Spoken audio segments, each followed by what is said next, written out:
Hadirin dipersilakan duduk kembali.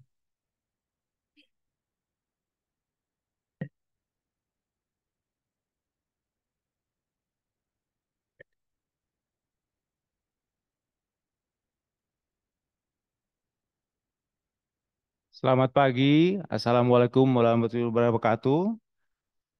Salam sejahtera, shalom, salam kebajikan bagi kita semua. Selamat datang di kampus BINUS Alam Sutra. Yang terhormat, tim promotor, tim penguji, dan hadirin yang sangat saya hormati. Pada hari Senin, 19 Agustus 2024, saya, Ketua Sidang mewakili Ketua Senat dan Rektor Universitas Bina Nusantara, akan memimpin sidang terbuka Senat Universitas Bina Nusantara dengan acara ujian promosi doktor Saudara Bobi Siswanto. Dengan mengucap syukur kepada Tuhan Yang Maha Esa, ujian promosi doktor saya nyatakan dibuka. Mohon petugas mempersilakan Promovendus memasuki ruang sidang.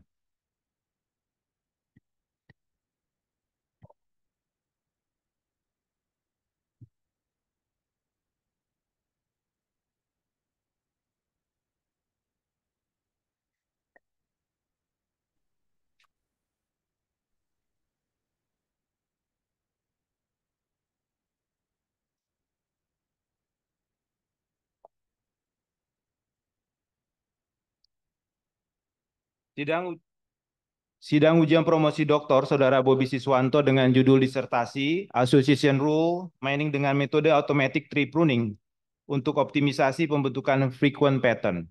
Selama masa penyusunan disertasi dibimbing oleh yang terhormat Bapak Profesor Dr. Insinyur Widodo Budiarto, SSI MKOM, IPM, Senior Member IEEE sebagai promotor.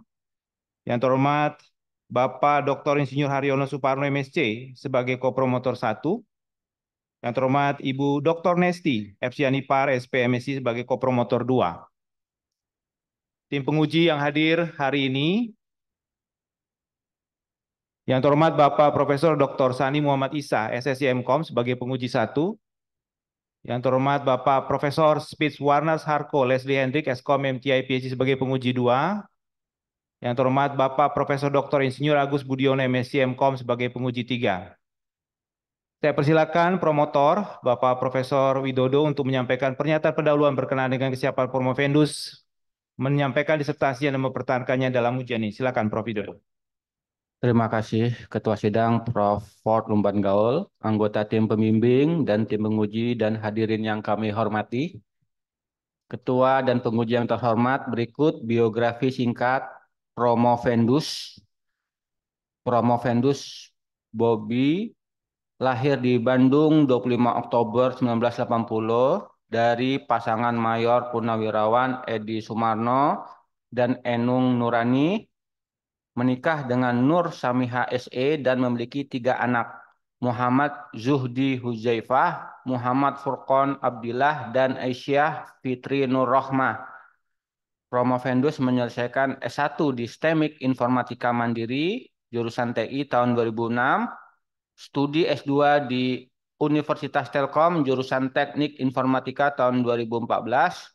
Sejak 2021 terdaftar sebagai mahasiswa S3 di Doctor of Computer Science BINUS University, jurusan Computer Science.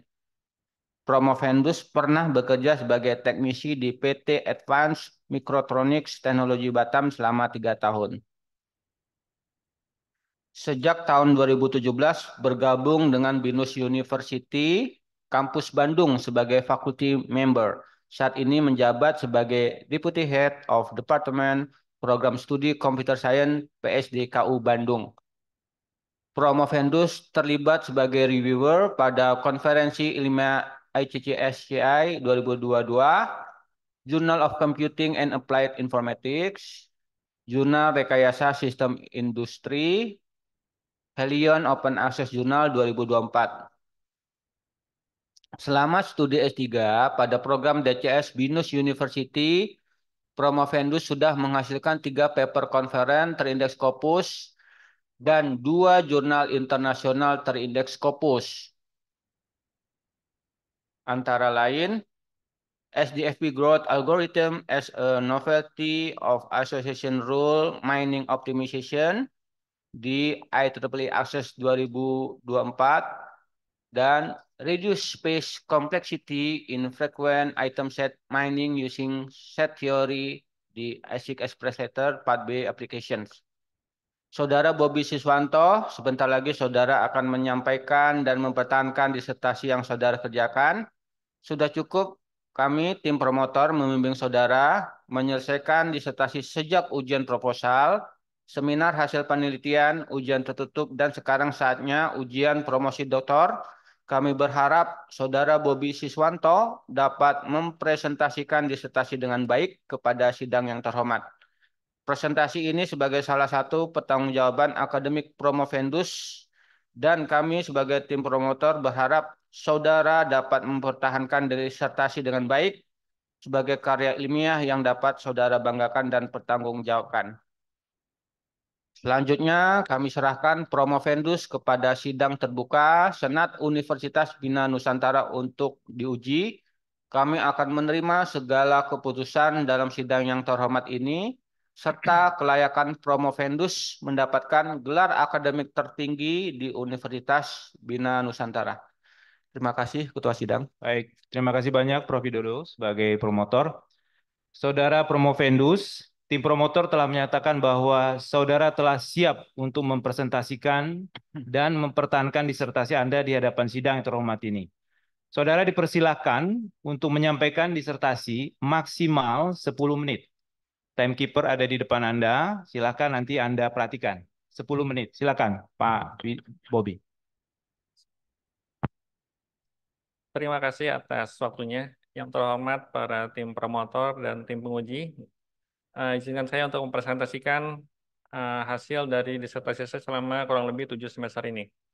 Judul dari disertasi saya adalah Associational Mining dengan metode Automatic Tree Pruning untuk optimasi pembentukan frequent pattern.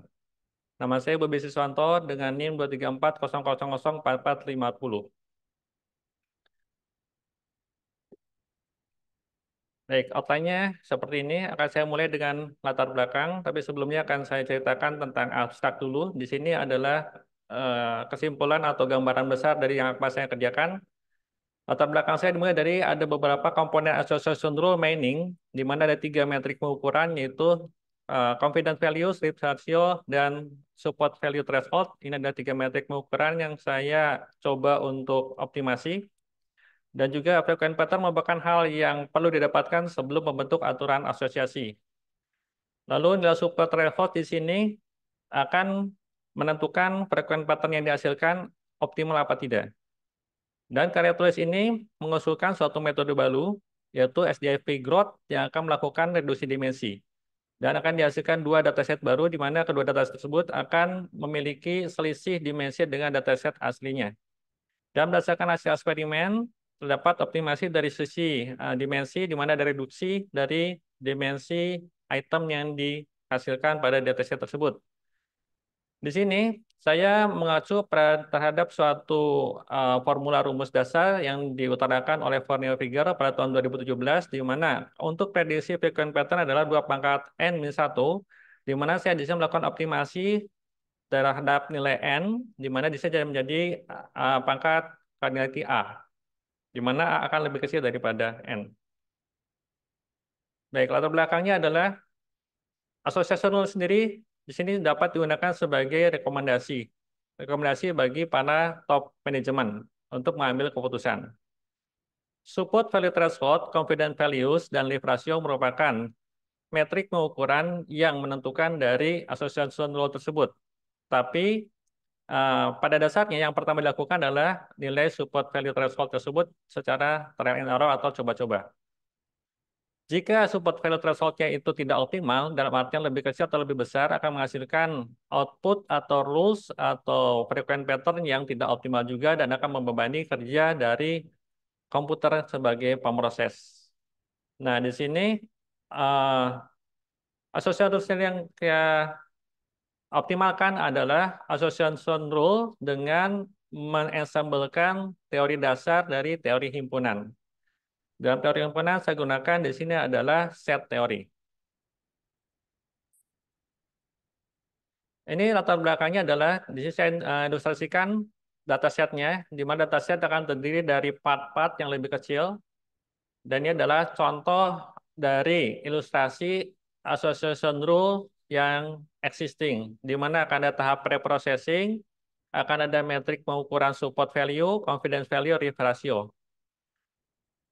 Dan di sini ada rumus-rumus dasarnya di mana ada perhitungan dari nilai support, nilai confidence, dan risk ratio yang kesemuanya saling terhubung. Yang dimulai dari equation nomor 1 di mana support value yang menentukan selanjutnya. Yang saya coba optimalkan adalah di sini yaitu support value di dalam associational mining sebagai tahapan pertama. Ini dioptimalkan di mana saya akan menyempurnakan sehingga penentuan yang subjektif tidak terdapat lagi. Di sini saya ceritakan sedikit tentang existing dari FP-Growth algorithm, di mana FP-Growth adalah algoritma dasar yang saya optimalkan.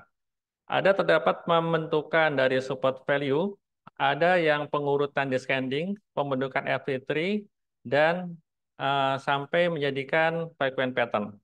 Di sana dalam slide saya ilustrasikan misalkan 40% kali 6. 6 itu adalah 6 baris record akan terjadi 2,4. Artinya apa? Hanya item yang kemunculannya minimal 2 kali yang diambil. Selebihnya akan di-prune atau dibuang.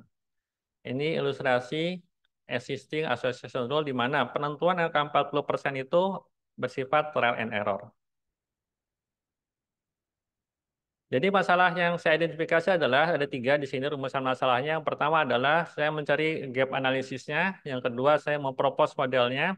Yang ketiga saya mencoba untuk memvalidasi propose model yang dihasilkan. Ini teori dasar dari set teori. Ada 4 bagian.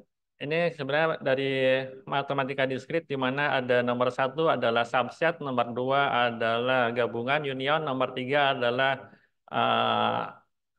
intersection, yang keempat adalah set difference. Yang saya gunakan di sini nomor 4 yaitu set difference atau selisih. Nah, di sini ada beberapa definisi tentang teori optimasi. Saya ambil salah satu aja. Optimasi adalah kegiatan untuk mendapatkan hasil terbaik berdasarkan suatu kondisi yang telah ditetapkan pada suatu objek penelitian. Jadi di sini ada optimasi adalah existing-nya ada dulu, baru bisa kita nyatakan apakah dia optimal apa tidak. Ini propose method yang saya usulkan, di mana saya di sini mengacu pada metode Design Science Research atau DSR methodology. Di sini saya mengacu terhadap tahapan-tahapan DSRM ini, dan saya gunakan di sini ada beberapa tools, yaitu flowchart pseudocode untuk pemodelannya, dan saya gunakan beberapa software, Oracle Database, untuk eksperimennya. Dan saya gunakan juga Python Programming Language. Ini adalah hasil dari yang identifikasi gap yang pertama, gap analisis, di mana saya menjawab research question yang pertama. Kita menemukan berdasarkan systematic literature review bahwa hampir semua permasalahan yang terjadi terhadap data yang diproses dengan associational mining adalah dengan struktur dari datanya. Jadi seberapa baik algoritma tersebut, kalau struktur datanya itu dia berantakan, akan mengakibatkan tidak optimal juga. Nah, ide awal ini adalah yang mendasari bahwa saya sebelum memprosesnya harus membuat datanya tersebut di-reduce. Jadi sesuatu yang lebih kecil akan lebih cepat prosesnya. Itu adalah trivial pemikiran saya. Ini adalah ke-1, 2, 3. Ini adalah propose method saya, di mana saya di sini yang warna biru itu adalah dimensionality reduction. Saya mempropose suatu metode reduksi dimensi, dan saya namakan di sini namanya SDFV growth. SDFV growth di sini artinya adalah set difference dari FV growth. Jadi gabungan antara set difference dari teori diskrit dengan FV growth algorithm. Saya namakan SDFV growth, dan saya uji di ujungnya. Warna merah, kuning, hijau itu adalah menandakan dataset awalnya sebelah kiri akan diuji sebagai rule 1, 2, 3. Dan akan dibandingkan hasilnya. Ini adalah eh, proposed string pruning-nya. Dari dasarnya adalah 2 pangkat min 1, saya optimalkan 2 pangkat kardinality A min 1, di mana kardinality A akan lebih kecil dari N. Justifikasi adalah kalau ada variabel untuk jumlah distinct item dan kardinality A adalah distinct item, maka jika kardinality A lebih kecil dari N, maka rumus 2 pangkat kardinality A min 1 akan selalu lebih kecil dari 2 pangkat N min 1.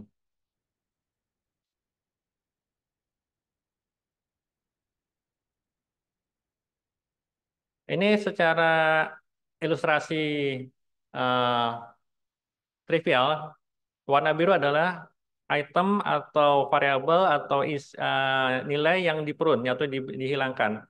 Saya membuat 2 level. Ini level pertama. Jadi ada pemotongan dari node, leaf node, di mana ini adalah item dari suatu dataset yang hasilnya ada sebelah kanan yang C itu adalah lebih kecil. Untuk level 2 dihasilkan yang lebih kecil lagi di sini. Jadi ada 2 dataset yang baru. Algoritma yang saya propose adalah seperti ini. Ada algoritma untuk level 1 dan level 2. Ini dataset yang gunakan, saya gunakan 4 dataset sekunder, 2 dataset primer. Dataset primer di sini salah satunya menggunakan dataset liquid cryptography mass LCMS berdasarkan penelitian sebelumnya. Ini reduction hasilnya, di mana terlihat level 2 selalu lebih kecil dari level 1 lebih kecil dari dataset original.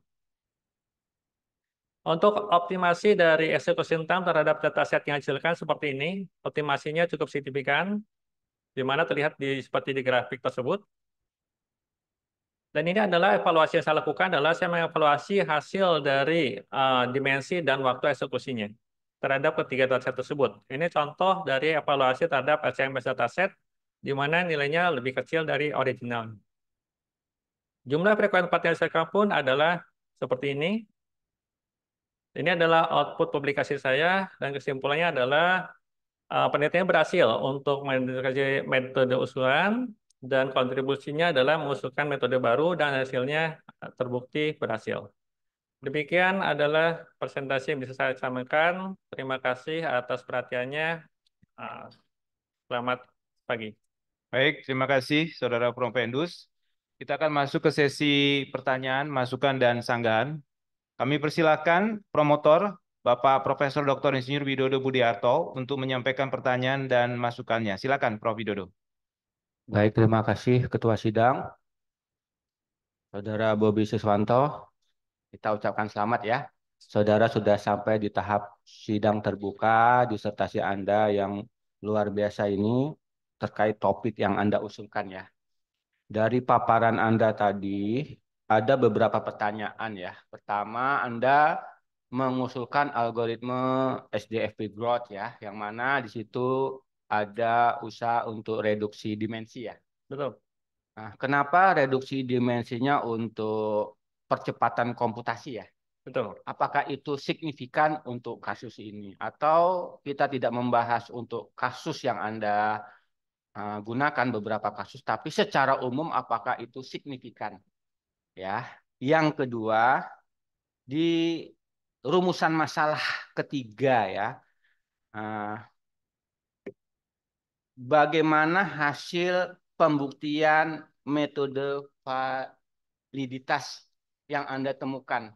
Karena di rumusan masalah ketiga Anda itu ingin mencari ya, mencari model validitasnya seperti apa? Apa yang Anda temukan? Baik. Ya kan? Yang ketiga adalah novelty yang Anda usulkan ini dapatkah digunakan pada kasus-kasus yang kompleks atau batasan mana metode yang Anda usulkan ini digunakan pada berbagai macam problem? Apakah ada batasannya? Baik. Karena kalau tidak ada batasannya, tentu model yang Anda usulkan ini tentu sangat bermanfaat. Kita ingin penjelasan detail dari saudara. Silakan. Terima kasih Prof. Widodo. Izin menjawab, Prof. Untuk yang hasilnya yang dari algoritma yang saya usulkan adalah seperti ini. Optimasinya di sini terlihat dari 6 dataset yang saya gunakan. Ada 4 dataset sekunder, 2 dataset primer. Terlihat bahwa optimasinya terjadi dari ini reduction dimensi, Prof. Eh, dimensi yang dihasilkan adalah lebih sedikit. Maksudnya lebih sedikit adalah dimensi dari item yang diprosesnya. Tapi ini tidak merubah matriks dari pengukurannya di mana nilai confidence value-nya itu tetap dipertahankan di high confidence value dengan nilai risk ratio-nya di atas 1. Karena secara teori association rule itu kalaupun confidence value-nya tinggi, tapi risk ratio-nya di bawah 1 tidak diambil, artinya tidak valid rules-nya. Nah, yang di sini yang saya uji coba adalah terjadi reduksi dimensi, walaupun di sini reduksi dimensinya ada terjadi pengurangan. Kalau di buku yang saya nyatakan ada pembuktiannya, datanya itu confidence value-nya tetap sama, relatif sama, dengan leave ratio-nya masih ada atas 1. Nah, ini untuk yang hasilnya, dengan dataset yang direduksi, terbukti bahwa dataset yang lebih kecil, di sana maksudnya yang biru itu adalah level 1, yang merah itu di level 2 di grafik yang atas itu maksudnya optimasi jumlah persentase reduksinya, yang bawah adalah execution time-nya. Waktunya lebih sedikit, Prof. Nah, itu untuk yang menjawab nomor 1.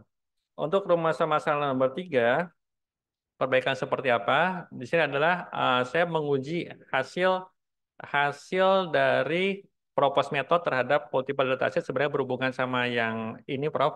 Jadi eh, pengujiannya izin ini adalah dataset yang saya gunakan. Dimensinya di sini saya gunakan ada dataset yang recordnya itu sedikit, variasi itemnya sedikit, ada yang recordnya banyak, variasi itemnya sedikit, ada yang recordnya banyak, variasi itemnya banyak. Jadi saya menggunakan beberapa kombinasi dataset.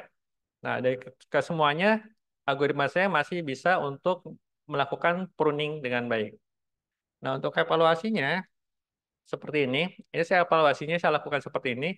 Dari semua dataset, termasuk yang original dataset, saya ukur waktu performasi hasil eksekusinya. Dan saya lakukan 2 pengukuran dari reduction-nya berapa besar, execution time-nya berapa besar. Itu untuk nomor 2. Dan untuk nomor 3, novelty-nya seperti apa? Apakah dataset saya ini bisa diaplikasikan terhadap dataset yang seperti apa? Kalau tadi saya sudah mengutarakan bahwa saya gunakan kombinasi yang bermacam-macam. Nah, tapi terlihat bahwa memang algoritma saya ini lebih optimal kalau jumlah variasi itemnya besar, heterogen. Dia bisa memprune lebih banyak. Tapi kalau homogen, justru algoritma saya itu uh, sedikit untuk melakukan optimasinya. Jadi kalau variasi semakin banyak, maka dia akan lebih banyak untuk memprune-nya. Tapi kalau homogen, uh, tidak banyak. Seperti itu, Prof. Coba ke yang reduksi dimensi di dataset tadi, ya, bisa dijelaskan nggak maksudnya 99% itu apa dengan 28%?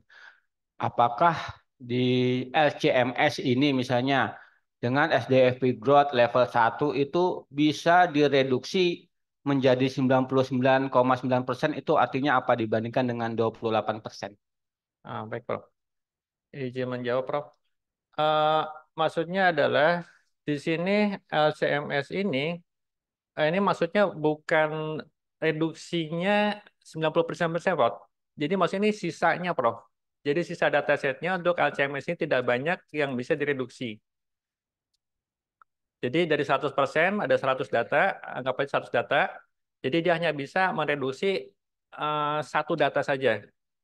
Karena dia sifatnya LCMS ini dia walaupun datanya besar, tapi tidak terlalu heterogen ini ya variabelnya, Prof.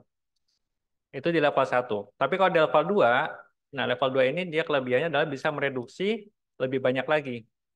Karena di sana saya ada teori dasarnya, dari dasarnya mengatakan bahwa dataset itu optimalnya itu seperti yang di algoritma yang saya utarakan, Prof. Ini algoritma itu adalah yang di dalam sebelah kanan itu tidak perlu diproses 100%, Prof. Jadi hanya 55% saja, 55% saja itu sudah mewakili mayoritas dari datasetnya. Seperti itu, Prof. Baik, terima kasih Ketua Sidang. Sudah cukup. Baik, terima kasih banyak Prof. Widodo selaku promotor. Kami persilakan kopromotor 1, Bapak Dr. Insinyur Haryono Suparno untuk mengajukan pertanyaan dan sanggahan segala masukan. Silakan Pak Dr. Haryono. Baik, terima kasih Prof. Borg. Pertama, selamat Pak Bobi sudah menyelesaikan risetnya, walaupun bisa saja ini menjadi bagian dari roadmap riset yang ke depan, begitu ya. Ini sangat menarik, kenapa? Karena pilihan topiknya itu relevan dengan kebutuhan terkait dengan theoretical research ya, for AI secara umum, mungkin ke machine learning, termasuk ke algoritma begitu ya. Nah, yang kedua tentu pentingnya cross disiplin atau cross technology research. Pak Bobi melakukan dua-duanya sebenarnya gitu ya. Tapi memang bisa saja nanti berlanjut kepada riset yang berikutnya begitu ya. Nah, saya ada dua pertanyaan. Yang pertama terkait dengan technicality, yang kedua nanti tentang future research gitu ya. Yang technicality saya mulai dari pemahaman Anda melakukan analisis ini ya. Ini ada dua macam analisis sesungguhnya ya. Anda bisa memilih a priori analisis tanpa meran program, Anda bisa menganalisis ya. Anda bisa menganalisis. Yang kedua adalah a posteriori analisis dengan cara meran programnya begitu ya. Nah, Anda melakukan yang pertama tadi lebih dominan begitu ya. Walaupun yang kedua bisa saja dilakukan, tapi belum sempat ditulis begitu ya. Baik. Nah, coba bisa menjelaskan sedikit banyak tentang yang pertama terkait dengan a priori analisis. Tadi ada SDFP algoritma tadi ada dua ya. Coba ditunjukkan begitu ya. Baik. Ada dua algoritma. Tadi ada, nah ini ya, SDP growth algorithm. Kalau kita membaca algoritma, itu kita sudah bisa melakukan analisis sebenarnya. Ya, walaupun mungkin kontribusinya kecil, tapi bisa menjelaskan begitu ya. Nah, pertanyaan saya gini, ini dalam konteks complexity of algorithm ya, baik itu time complexity maupun space complexity. Ya, seperti apa Anda menyimpulkan bahwa SDFP growth algorithm itu memberikan kontribusi? Ya, mungkin jawabannya supaya fokus lebih kepada kelas algoritma yang baru ini masih sekelas dengan sebelumnya, sebelum ada riset ini, atau mungkin ada sedikit perbedaan. Yang saya maksud adalah level of complexity. Baik. Ya, kalau kita urut dari, katakan dari bawah, dari apa namanya, konstan ya, ada log n, ada n, polinomial gitu ya, dan seterusnya. Kenapa? Karena ini ternyata walaupun kontribusinya nggak terlalu signifikan dalam konteks kecil, tapi berkontribusi begitu ya. Tapi ini juga berhubungan dengan data sets yang apabila variabelnya banyak, justru algoritmanya malah perform gitu ya. Betul. Ya kan? Nah, sementara tentu logik ya, kalau dia lebih homogen, dia pasti lebih kecil begitu ya. Betul. Nah, jadi yang saya tanya gini, seberapa jauh SDFP growth algorithm ini dalam konteks a priori analisis ya, tanpa meran program, itu memberi kontribusi. Ya, jadi ini terkait dengan gimana kelas big O-nya gitu ya. Ada perubahan apa di situ? Itu dulu coba. Baik. Baik, terima kasih Pak Dr. Haryono izin menjawab Pak. Baik Pak, memang saya lakukan a priori analisis dan saya posterior juga ada. Jadi eksperimen itu sebenarnya sebagai justifikasi terhadap a priorinya. Jadi saya melakukan suatu konsep, saya membuat sebuah ide, lalu saya menemukan teori dan saya membuat suatu justifikasi bahwa yang saya lakukan itu adalah benar. Nah, ini ada di sini. Ini adalah dasarnya bahwa kompleksitasnya adalah 2 pangkat n-1 itu merupakan existing dari Fourier figure dalam sebuah papernya yang berjudul A Survey of Atom Set Mining tahun 2017. Di sini dinyatakan bahwa frekuens pattern atau frekuens atom set yang dihasilkan akan selalu 2 pangkat n-1. Jadi misalkan ada 3 item akan menjadikan jumlah frekuens kombinasinya ada 2 pangkat 3 min 1, artinya ada 7 item. Nah, dengan yang saya lakukan adalah kompleksitasnya saya turunkan di sini menjadi cardinality A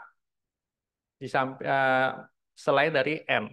Jadi cardinality A ini adalah hasil penurunan yang sebelah kanan adalah saya justifikasi bahwa kalau cardinality A lebih kecil dari M, rumusnya dia akan berubah.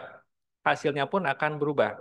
Artinya 2 pangkat 3 min 1 tidak akan 2 pangkat 3 min 1, tapi akan menjadi 2 pangkat 2 atau justru 2 pangkat 1.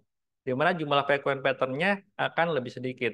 Nah, dengan jumlah kombinasi dataset yang lebih sedikit, maka processing time-nya, kompleksitasnya akan turun. Oke. Seperti itu. Baik, jadi kalau diberi nama ya atau diberi penjelasan sebagai kesimpulan, itu kelas algoritmanya masih tetap ya, sama ya. Masih. Ya artinya itu harus jelas banget ya. Ini kelasnya apa ya? Kelas algoritmanya apa namanya? 2 pangkat N, 2 pangkat A. Ini masih Big O sih, masih kelas O sih, Big O. Eksponensial. Eksponensial, betul. Eksponensial ya. Oke, baik. Nah yang berikutnya, ini apakah berhubungan dengan time atau space? Analisis ini berhubungan time atau space? Baik. Space itu memori maksudnya ya. Baik. Di sini yang dilakukan algoritma saya adalah dengan space. Space artinya dimensi. Jadi space complexity artinya dimensinya, tapi efeknya nanti ke time-nya. Oke. Baik, clear ya.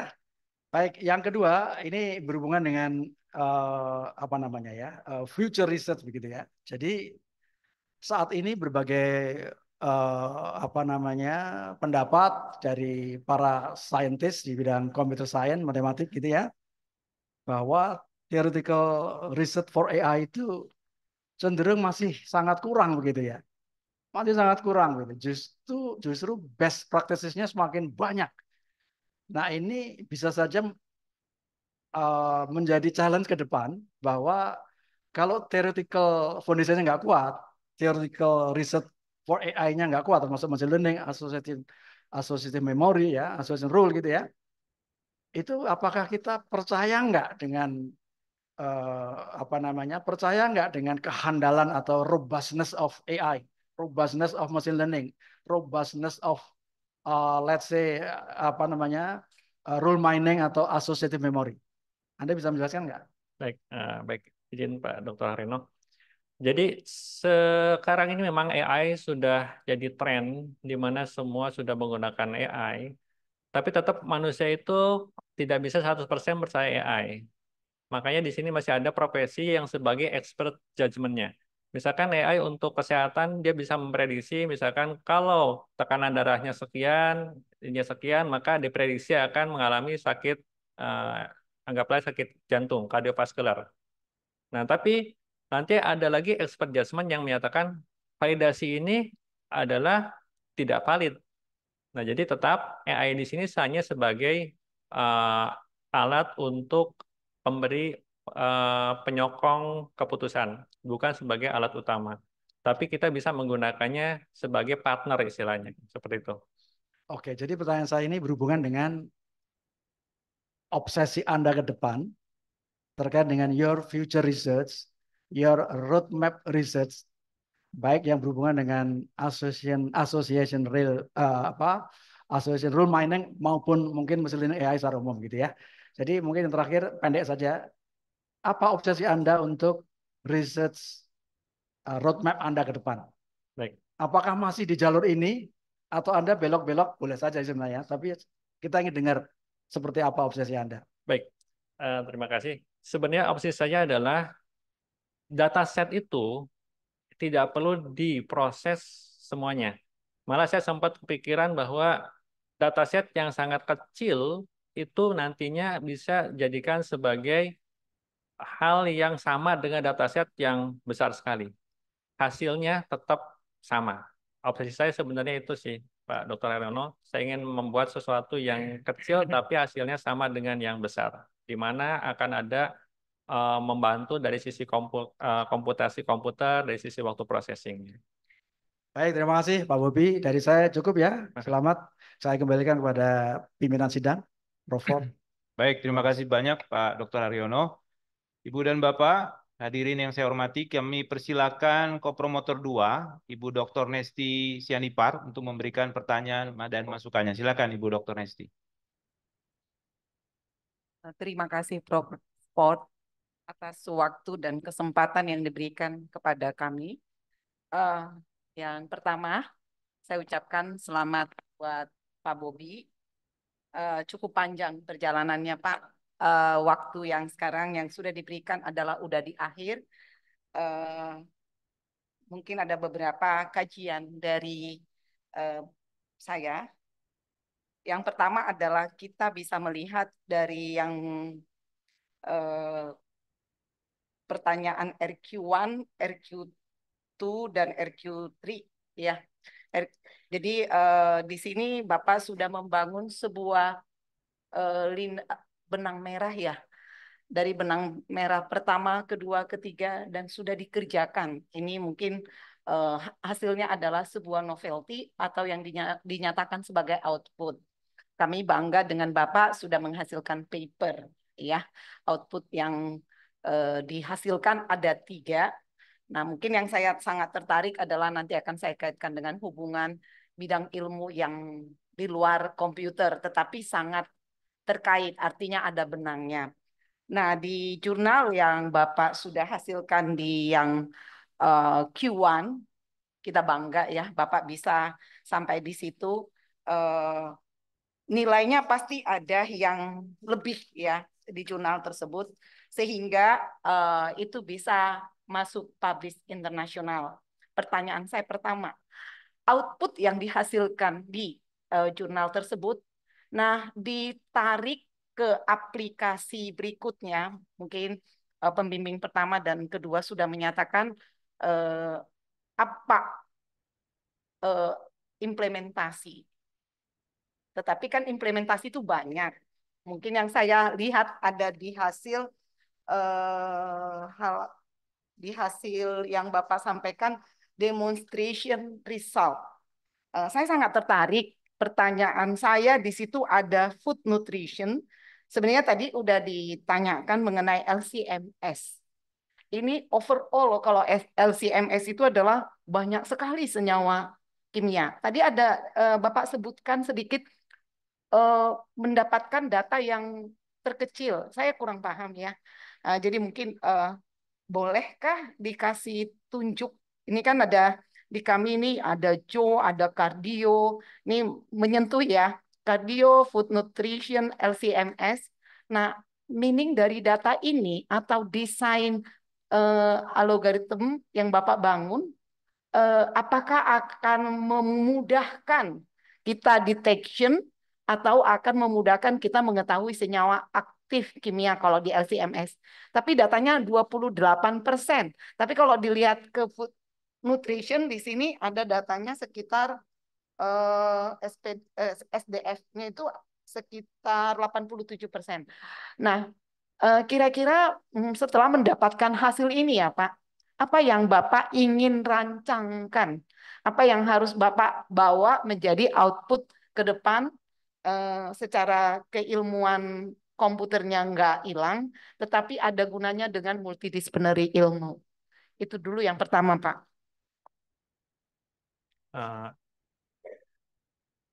Izin langsung jawab. Ya, Baik. silakan, Pak. Baik, Bu Dr. Nesi, terima kasih. Berdasarkan hasil dataset yang saya gunakan, di sini saya gunakan dataset yang bervariasi. Di mana tidak hanya di sini sebenarnya untuk association rule mining ini adalah basicnya tentang market basket analysis, di mana keranjang belanja. Nah, di sini kalau secara teori dasarnya association rule mining adalah misalkan jika seseorang membeli roti, dia akan membeli susu. Itu secara trivial seperti itu. Nah, itu ditemukan di dalam data set market basket analysis. Tapi di sini saya ingin mengimplementasikannya tidak hanya di situ, makanya saya gunakan beberapa dataset yang bervariasi. Saya gunakan dataset cardiovascular, saya gunakan dataset di sini untuk food nutrition, dan saya gunakan juga dataset primer juga, termasuk saya gunakan dataset LCMS di sini. Nah, ini sudah bisa teruji, sudah bisa tersaji. Nah, untuk kedepannya sebenarnya saya ingin membuat suatu semacam aplikasi, Bu. Jadi aplikasi yang di mana kita tinggal nyemplungin datasetnya ke situ, nanti datasetnya akan otomatis diproses dengan algoritma propose SDFI growth, akan dihasilkan dataset yang baru dengan karakteristik yang lebih kecil, tapi nanti akan menghasilkan output pemrosesan yang tidak berubah. Outputnya tetap valid. Itu sih Bu untuk kedepannya Bu. Jadi saya ingin membuat suatu aplikasi yang dapat memproses dataset secara otomatis. Oke, pertanyaan yang kedua Pak. Di sini kita bisa lihat RQ3 Bapak kan menyatakan implementasi model usulan pada berbagai domain dataset. Kita lihat di sini ada dataset. Nah, kalau dilihat, saya sangat tertarik dengan food nutrition sama LCMS. Kira-kira kalau Bapak aplikasikan algoritma yang Bapak gunakan, apakah akan bisa menjawab data kami yang memudahkan untuk dibaca senyawa aktifnya. Jadi saya ingin tahu apa sih novelty yang akan Bapak hasilkan dari demonstration result ini. Karena di RQ3 ini saya belum melihat larinya ke life science. Baik, Bu. Silakan, Pak. Baik, terima kasih, Bu. Jadi memang untuk yang dua dataset ini saya gunakan di luar dari kebiasaan, Bu. Jadi saya gunakan dataset tentang makanan, di mana food nutrition di sini adalah saya ambil dari suatu dataset sekunder di Kaggle, ini tentang fast food. Jadi fast food itu di sana ada isi datanya, ada tentang nutrisi-nutrisinya, di mana mereka akan saling jadi satu resep makanan itu terdiri dari beberapa komponen. Karbohidratnya, ada proteinnya, dan lain-lainnya. Nah, di sini saya mencari keterkaitan antara yang mana yang paling banyak terkait, yang paling strong rules-nya yang mana. Nah, untuk yang LCMS sendiri, memang di sini novelty-nya adalah ini sudah pernah dilakukan oleh peneliti sebelumnya. Saya merefer terhadap paper Pak Iwan Binanto, Dr. Iwan Binanto. Beliau sudah melakukan eksperimen ini. Nah, saya akan sebenarnya masih paper berikutnya, Bu. Jadi di sini saya ingin membandingkan, mengcompare dataset saya dengan dataset yang digunakan oleh Dr. Iwan Binanto. Nanti outputnya harusnya sama. Tapi untuk execution time-nya akan lebih cepat. Novelty-nya di situ, Bu. Oke. Baik, Pak. Dari hasil yang mungkin satu lagi pertanyaan, paper Bapak yang SDF Growth Algorithm ini, saya melihat boleh nggak Bapak sampaikan ke kami hubungan yang sangat erat dengan paper yang ketiga, output yang ketiga. Baik, Bu. Untuk paper jurnal saya yang sudah accepted sih di ICL Space Letter Part D itu sudah accepted dan sedang proses edit untuk publikasi diterbitkan. Yang paper yang ketiga ini, paper jurnal ini adalah lanjutan dari yang SDFP Growth. Di mana SDFP Growth di sini paper tersebut ada yang mempropos algoritmanya, tapi yang di paper jurnal tersebut ini adalah mendetilkan sebenarnya apa sih yang terjadi dengan SDFP growth tersebut. Jadi di sana diterangkan tentang kompleksitinya. Space kompleksitinya seperti apa, datanya aslinya seperti apa, seberapa besar di reduce-nya. Jadi sebenarnya paper jurnal tersebut adalah lanjutan dari paper yang Q1 yang SDIP growth itu, Bu. Berarti dengan hasil yang sudah ada dari paper yang berikutnya, novelty atau haki yang sudah Bapak dapatkan, apakah sudah didaftarkan atau belum ada haki atau sudah ada hakinya? Saya sudah sempat mau mengajukan, Bu. Jadi hakinya kan sekarang bisa diajukan sendiri, Bu. Ada websitenya online. Cuman saya masih proses dalam pengajuannya, Bu. Karena memang ada proses, ada waktu, dan kebetulan ada di strike juga. Jadi belum saya selesaikan untuk pengajuannya, Bu. Tapi akan saya segera selesaikan. Artinya Bapak sudah punya haki dari hasil riset 3 tahun ini. Betul, Bu. Sebenarnya haki secara sertifikat masih belum ada, Bu. Tapi untuk novelty-nya sudah ada. Oke, baik. Terima kasih. Saya serahkan kepada Prof. Ford. Baik, terima kasih banyak Bu Dr. Nesti. Baik Ibu Bapak, kita ke tim penguji. Kami persilakan penguji pertama, Bapak Profesor Dr. Sani Muhammad Isa untuk memberikan pertanyaan, masukan dan sanggahnya. Silakan Prof. Sani. Baik, terima kasih Ketua Sidang. Pertama-tama saya ingin mengucapkan selamat ya pada Pak Bobi yang sudah sampai tahap ini, sudah tahap final ya kalau di dalam studi di S3 di DCS. Ada beberapa pertanyaan yang untuk klarifikasi ya, penjelasan yang sudah disampaikan di disertasinya.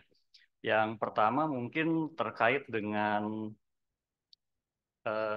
ini kan optimasi ya, optimasi space ya, optimasi ukuran data. Nah, ini kan seperti kompresi ya, mungkin ya. Kalau kompresi itu ada kompresi dan dekompresi, jadi artinya data yang diproses nanti ukurannya sama, tapi pada saat penyimpanan dia diperkecil gitu. Nah, kalau ini apakah modelnya seperti itu, atau mungkin memang pada saat diproses datanya sudah berukuran lebih kecil tanpa mengurangi informasi yang dikandung, gitu ya. Yang mana nih? Mungkin itu dulu pertanyaan saya. Terima kasih, Prof. Sani izin menjawab. Untuk menjawabnya saya coba ilustrasikan dengan gambar berikut, Prof. Jadi datanya sebenarnya sudah berubah secara jumlah kuantiti. Jadi datanya akan ada beberapa item yang dihilangkan, tapi kalau diproses lebih lanjut tidak merubah makna dari matriks pengukurannya. Seperti itu sih, Prof. Baik, jadi intinya algoritma yang dibuat ini mengurangi jumlah data, tapi tidak mengurangi makna yang dikandung oleh data tersebut. Kira-kira seperti itu ya. Betul, Prof. Nah, kemudian begini, sebetulnya berarti ini kan ada yang redundant ya. Ada informasi yang dibuang, yang dianggap sebagai tidak penting. Karena yang penting ini yang diproses kan. Nah, yang tidak penting itu apa sebetulnya? Baik, Prof. Ini masih berhubungan dengan gambar ini, Prof. Sebenarnya kalau dalam associational mining ini, yang diperhatikan adalah strong rules-nya, Prof. Jadi strong itu adalah item yang sering keluar, dan item tersebut sering keluar, tapi tidak hanya sering keluar, tapi juga dia saling berhubungan. Jadi untuk saya agak sedikit mundur ke support value, Prof. Jadi support value adalah seberapa banyak item tersebut muncul dari sebuah dataset. Nah, kalau confidence value adalah ada rules A implies B. Nah, seberapa kuat rules tersebut saling mempengaruhi. Nah, untuk yang saya lakukan adalah untuk yang confidence value-nya saya coba pertahankan. Tapi ada satu lagi nilai, namanya leave ratio. Leave ratio itu adalah aturannya sudah baku harus di atas 1. Walaupun dia confidence-nya tinggi, misalkan 90%, tapi dia hanya 0, sekian, nah ini tidak valid. Kalau secara harfiah adalah confidence tinggi, tapi dia hanya muncul sekali-sekali. Nah itu tidak diambil. Artinya tidak mewakili dari strong rules yang tadi itu, Prof. Baik, berarti algoritma yang dibuat ini memilih item-item yang memang potensial untuk menghasilkan strong rules, kira-kira begitu ya. Betul, Prof. Yang tidak punya potensi untuk menjadikan dia sebagai strong rules akan dibuang duluan gitu ya. Betul, Prof. Kan kalau di algoritma aslinya semua diproses kan, Betul. semua diproses, di ujung baru difilter kan, yang Betul, mana Prof. yang memenuhi confidence dan support yang kita inginkan, baru dibuang gitu kan ya. Betul. Yang memenuhi syarat ini yang kita proses selanjutnya kan ya, biasanya yang digunakan untuk rule di apa namanya proses bisnisnya. Nah, berarti ini bisa dibilang memindahkan proses filter tadi yang tadinya biasanya di belakang, sekarang di depan gitu ya kira-kira ya. Ya, betul, Prof. Gitu ya. Oke. Sudah jelas. Nah, eh, untuk meyakinkan bahwa rule yang dibuat ini memang tidak berubah, bagaimana pengujiannya, prinsipnya? Eh, Baik, Prof. Pengujiannya, saya melakukan perbandingan terhadap dataset hasil yang dihasilkan dengan dataset yang originalnya nanti semuanya jadi frequent pattern. Oke. Jadi frequent pattern dari original dataset dibandingkan dengan frequent pattern dari SDFI level 1 dan SDFI level 2. Nah, hasil yang didapatkan adalah tidak berubah dari sisi nilai confidence-nya dan lift ratio-nya masih di atas 1. Berarti di dataset asli sudah ditentukan ya, confidence-nya berapa, support-nya berapa, dan apa tadi, lift ratio-nya berapa, terus di dataset hasil proses juga demikian, terus di compare ya. Izin sedikit agak klarifikasi, Prof. Ini kan sebenarnya asosiasi ini unsupervised, Prof. Iya, betul. Jadi kita tidak menentukan, tapi akan ditentukan. Nah, hasil penentuannya dibandingkan seperti itu sih. Oke, baik. Nah, mungkin yang terakhir ya dari saya pertanyaannya, ini kan ada beberapa dataset yang memang bukan karakteristik itu market basket analysis ya. Ada yang pertama zoo itu ya, kelihatannya tentang karakteristik apa binatang-binatang kalau saya lihat ya, apa ada Betul. apa dia bertulang belakang atau tidak dan sebagainya gitu ya. Kemudian food nutrition itu kandungan dalam sebuah makanan ya, ada Betul. apa protein dan sebagainya tadi ya kalau saya lihat tuh. Kemudian ada hasil spektrometri di data LCMS itu ya. Nah, bagaimana klarifikasi Anda bahwa ini memang relevan gitu dengan dataset market basket analysis? Karena kan kalau market basket analysis ini kan kita ingin mencari sebuah rule yang apa namanya frequent gitu ya, yang sering muncul bersamaan, dan kemudian ini akan kita jadikan sebuah strategi ke depan untuk misalkan untuk bundling, untuk apa namanya penyusunan di dalam supermarket gitu ya, penyusunan barang-barang karena dia sering dibeli berbarengan, berarti kan oh harus berdekatan tempatnya misalkan seperti itu ya. Nah, ini relevansinya apa nih data-data yang non market basket analysis tadi gitu? Kok bisa dipakai di sini? Baik, baik, terima kasih Pak. Jadi memang sebenarnya associational ini dia objektifnya adalah mencari keterkaitan pattern dari item-item. Nah, sebenarnya kalau ingin lebih lanjut yang tadi seperti food nutrition, lebih lanjut lagi nanti penelitian bisa dibawa ke arah klasifikasi. Klasifikasi misalkan A, B, C itu adalah strong rule. Nah, kalau di dalam klasifikasi misalkan A, B, C itu makanan sehat, kalau misalkan ketemu A, ketemu B, ketemu C, dia makanan sehat, nanti setiap kali kita menemukan rule yang ada A, B, C, kita bisa berasumsi bahwa ini adalah makanan sehat. Jadi nanti kita lihat strong rule-nya dihasilkan. Kalau misalkan ada data klasifikasi, dataset klasifikasi menyatakan bahwa setiap ada dataset yang menunjukkan A, B, C itu ada dikategorikan, diklasifikasikan sebagai makanan sehat. Maka jika strong rule yang dihasilkan adalah ABC, ABC, ABC, artinya bahwa makanan sehat adalah yang mana saja. Oke. Itu mungkin ke depan future-nya sih, Prof. Apakah ada penelitian lain yang melakukan hal serupa dengan dataset ini? Jadi mereka menggunakan analisis frequent item untuk data-data ini? Tentu ada sih, Prof. Jadi ada beberapa referensi yang saya nyatakan di bab 1. Itu mereka melakukan analisis yang hampir sama, tapi mereka menggunakan algoritma basicnya adalah a priori. Oke.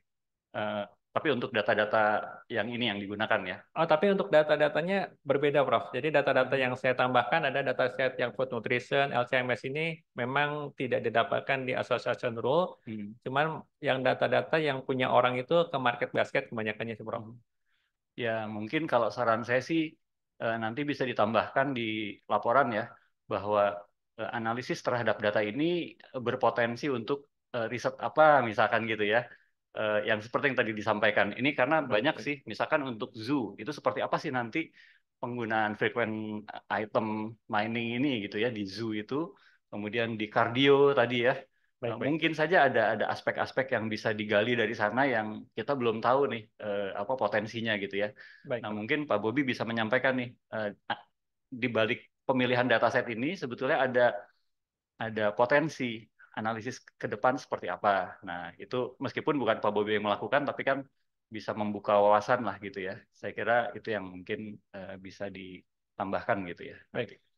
Dari saya cukup, Terima kasih, Pak Ketua Sidang, terima kasih. Baik, terima kasih Prof. Sani. Kita persilakan Prof. Speed untuk pertanyaan masukannya. Silakan Prof. Speed. Baik, terima kasih. Selamat Pak Bobi ya, sudah Terima sampai kasih. tahap ini ya, sidang terbuka ya.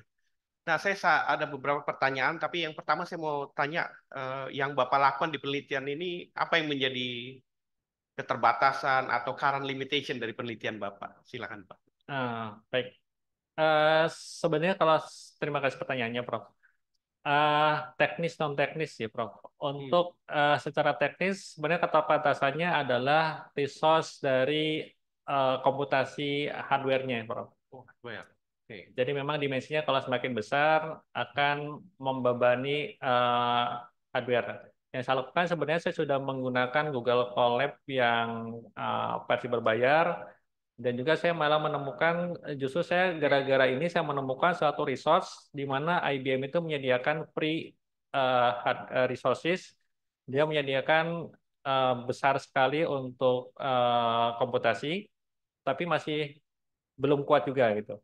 Jadi masalah yang teknisnya adalah di hardware. Oke, berarti Bapak sehabis selesai S3 ini tidak bisa ungkang-ungkang kaki lagi, harus melanjutkan ya. Jadi Baik, masuk mungkin ke parallelization kali ya. Parallelization. Nah, banyak jadi kadang algoritma itu dilanjutkan ke parallelization sehingga nanti masalah tadi di hardware-nya bisa teratasi ya. Jadi nanti tolong sarannya lebih diperbanyak lagi Pak ya. Karena itu buat baik. orang bisa melihat apa yang Bapak tulis disertasi Bapak, orang melihat peluang-peluangnya ke depan penelitian ini apa gitu ya. Baik. Oke, yang kedua, Bapak kan di frequent pattern ini untuk prediksi ya, benar ya? Prediksi, betul. Oke.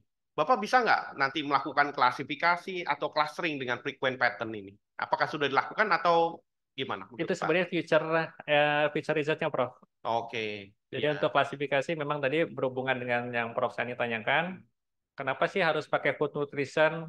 Nah itu tadi sebenarnya future research-nya adalah strong rule itu kalau ada data penelitian training yang menyatakan bahwa A, B, C itu makanan sehat, maka klasifikasinya akan sehat. Begitu ditemukan strong rule yang ketemu A, B, C, maka kita bisa menjustifikasi bahwa itu adalah makanan sehat.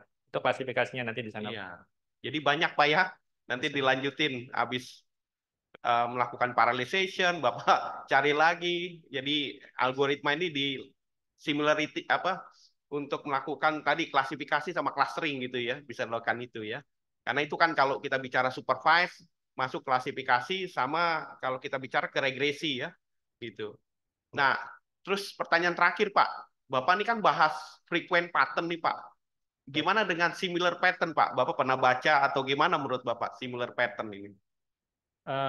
Similar pattern, izin Prof, sebenarnya similar pattern itu tidak saya jadikan acuan untuk di penelitian saya, jadi saya tidak bisa membandingkan antara similar pattern dengan frequent pattern yang Tapi gimana kalau peluangnya untuk Bapak teliti ke depannya? Menurut Bapak gimana? Atau memang Bapak tidak pernah baca atau gimana? Terus terang untuk similar pattern saya tidak mencari referensi ke arah situ karena fokus saya adalah berdasarkan RQ1 itu saya mengacu terhadap data structure-nya, Prof. Oke. Jadi karakteristik datanya itu yang saya kejar. Ya, berarti nanti kembali Pak, itu ada 3 topik yang ditawarkan. Yang tadi ya, parallelization ya.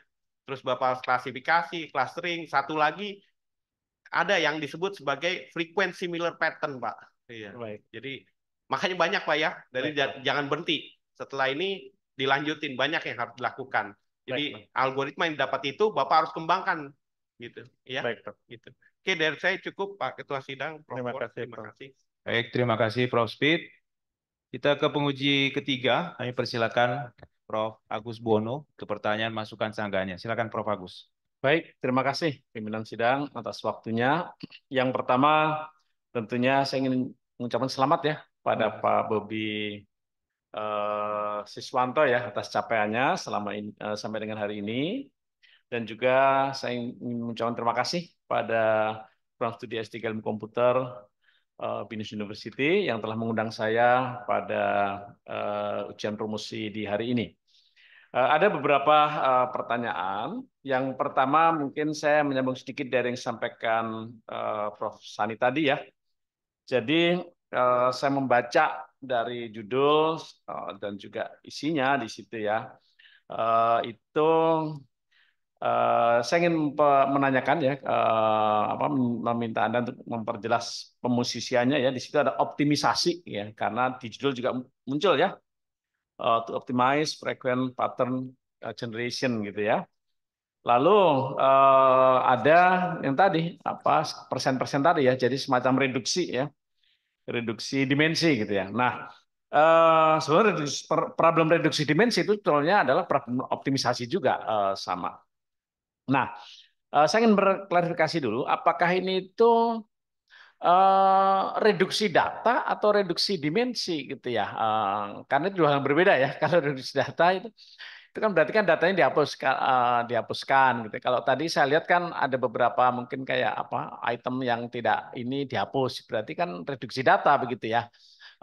Kalau reduksi dimensi kan datanya tidak direduksi, datanya tetap, tetapi ada transformasi ke ruang baru yang mungkin dimensinya lebih kecil gitu kan, sehingga pada saat masuk algoritma ini lebih memerlukan waktu sedikit seperti itu gitu ya, dan nanti bisa lagi dibalikin meskipun mungkin ada yang hilang informasinya atau bisa juga ada yang nggak hilang tergantung dari karakteris ininya ya. Nah itu mohon saya ingin mendapat penjelasan kembali terkait hal itu. Silakan Baik. Pak Ubi. Terima kasih Prof. Agus. Izin menjawab untuk optimasi, mungkin langsung dijawab dengan yang kedua saja, Prof. Untuk pertanyaan kedua. Jadi yang saya lakukan adalah reduksi dimensi, Prof. Jadi di sini ada sebagai ilustrasi adalah dataset, ada 3 record baris dengan, ada 6 TID atau transaction ID baris data dengan 6 item. Kebetulan ini saya gunakan dataset sintetis, jadi keluarnya 6 kali 6, di mana itemnya adalah ada I1 sampai I6. Nah, yang direduksi adalah itemnya, Prof. Jadi bukan yang T-nya yang direduksi, bukan data yang direduksi, tapi itemnya direduksi. Nah, untuk proses reduksinya adalah berdasarkan hasil pengolahan algoritma saya. Jadi algoritma itu akan mengurutkan, dia akan mensortir, dia akan memilah secara teori himpunan, yang datanya yang paling tidak nyambung itu akan di-prune, seperti tadi yang tri-tri tadi. Jadi ini kalau saya jawab ada reduksi dimensi. Baik, jadi reduksi dimensi ya. Betul. Nah, di dalam permasalahan reduksi itu ini sebagai ilustrasi ya, nanti analoginya saja ya. Itu adalah dimensi yang diperkecil, katakan space-nya diperkecil gitu kan, space-nya diperkecil. Tetapi seperti saya sampaikan Pak Sani tadi, Prof Sani tadi ya, informasi yang ada itu mungkin hilang, tetapi hilangnya tidak banyak gitu. Jadi akan memilih dimensi-dimensi yang mungkin memang pengaruhnya nggak nyata, gitu kan, atau pengaruhnya kecil. Jadi dimensi-dimensi yang dipilih itu adalah, nah dimensi itu dibentuk berdasarkan keeratan antar variabel. Gitu kan. pada saat variabelnya erat itu mungkin bisa dikelompokin, bisa diwakili menjadi satu variabel tertentu ya. Jadi kalau misalkan kita mempunyai space yang dibentuk katakan 5 variabel, ternyata 5 variabel itu korelasinya semuanya 1 misalnya, berarti cukup 1 dimensi gitu ya. Nah, artinya dimensi yang dia saling ortogonal ya, bebas, independen, berarti nggak bisa direduksi. Nah, dalam kaitan dengan itu kalau yang dianalogikan dengan itu yang Anda lakukan bagaimana itu? Eh, baik, mau saya coba menangkap pertanyaan dulu, Prof. Ya. Ini Ya. saya agak sulit nangkap. Jadi, apakah pertanyaan maksudnya kalau misalkan datanya itu homogen atau heterogen, apa itu bukan, Prof? Begini, jadi di dalam reduksi dimensi itu ada 2 hal ya. Yang pertama adalah idenya. Ya, idenya itu apa? Idenya itu adalah mengambil dimensi baru ya, sehingga dimensi baru itu tetap bisa mewakili informasi yang ada di dimensi lama, di ruang baru ya, dimensi di ruang baru, sehingga ini tuh masih bisa mewakili di ruang yang lama gitu. Itu idenya begitu ya kan. Lalu cara menghitungnya gimana? Nah, cara menghitungnya dengan tadi kalau di salah satu misalkan prinsip rekomendasi analisis, salah satu menghitungnya adalah memaksimumkan ragam. Jadi ragam atau varian dari ini dimaksimumkan sehingga ragam maksimum itu informasinya akan terambil maksimum. Itu caranya. Sehingga ada hitungan-hitungan pada akhirnya begitu. Nah, kalau di Anda itu bagaimana idenya? Lalu tadi kan caranya salah satunya ditampilkan dengan kayak tree begini ya. Lalu ada yang apa tadi itu pruning dan sebagainya tadi itu. Nah, itu kan caranya. Tapi kan idenya kan mungkin levelnya lebih tinggi ya. Idenya apa? Dari ide itu caranya bagaimana? Caranya tadi dengan pruning kan seperti itu kan pruning. Nah, itu kalau di Anda bagaimana itu? Baik, Prof. Izin, Prof. Jadi untuk idenya adalah di sini sebenarnya saya bermula dari algoritma dasarnya, Prof. Algoritma dasarnya adalah FP3, strukturnya FP3. Algoritma dasarnya FP growth, di mana dia sudah menjadi struktur tree. Ide dasar saya adalah bahwa tree yang paling bawah atau leaves yang paling ujung itu adalah infrequent pattern atau item yang kurang banyak berpengaruh terhadap item yang lain. Jadi ide dasar saya adalah kalau dia paling banyak, dia adalah yang tidak perlu untuk diproses. Jadi ide dasarnya adalah saya membuang leaf paling bawahnya. Nah, itu ide dasarnya. Untuk algoritmanya, saya lakukan algoritmanya di mana algoritma saya akan tetap mengakuisisi algoritma FP growth, tapi saya sisipkan di sana set difference-nya, di mana nanti saya akan melakukan set difference ada kalau dianalogikan, saya melakukan yang maaf. Nah, yang ini, Prof, yang nomor 4. Jadi dataset awalnya adalah dataset yang warna gelap, full, bulat. Nah, saya memodifikasi atau membuat suatu dataset yang lain dari dataset original sebagai dataset yang putih. Lalu saya set difference-kan, nanti ada dataset yang warna gelap tapi tidak full. Itu ide saya, Prof. Baik, mungkin ini syarat. Pada saat sudah ke struktur data, itu berarti sudah ke implementasi dari ide sebetulnya ya. Jadi ide itu masih abstrak. Jadi karena struktur data itu kan pengejauhan dari pemikiran sebetulnya. Ya. Pengejauhan dari pemikiran muncul struktur data. Nah, jadi sebetulnya akan lebih bagus kalau misalnya Bapak membaca lagi yang ide dari FP3 seperti apa gitu. Kok bisa muncul seperti itu gitu kan? Intinya adalah barangkali dia menyusun ya informasi itu berdasarkan strongnya, kekuatannya gitu kan. Oleh karena itu dituangkan, akhirnya dituangkan ya dalam bentuk FP3 tadi itu ya seperti itu. Lalu bagaimana kalau itu diperkecil sehingga muncul algoritma ya pengembangan yang Bapak sampaikan dengan pendekatan teori himpunan. Ya ini menarik sekali. Jadi akan lebih menarik kalau tadi Bapak mainnya jangan dari alatnya dulu. Kan itu seluruh data kan alat saja kan. Sebetulnya kan adanya kan di abstraksi ya di otak kita gitu. Lalu supaya mudah dituliskan seluruh data gitu. Oh, baik. Oke, baik. Itu mungkin akan bagus kalau muncul di bagian pendahuluan ya. Baik. Bagaimana penemuan ide yang akhirnya Bapak lakukan dalam riset ini gitu. Yang pertama, saya pertama. Satu lagi adalah, nah, saya membaca di dalam ini ya, itu ada juga ya menjadi referensi Anda ya, tahun 2025 ya, tahun 2005 ya, Borgelt itu judul papernya An Implementation of the FP Growth Algorithm, ya, itu di salah satu pustaka yang Bapak pakai ya. Nah ini sebetulnya pengembangan apa yang Bapak lakukan dari existing yang dilakukan oleh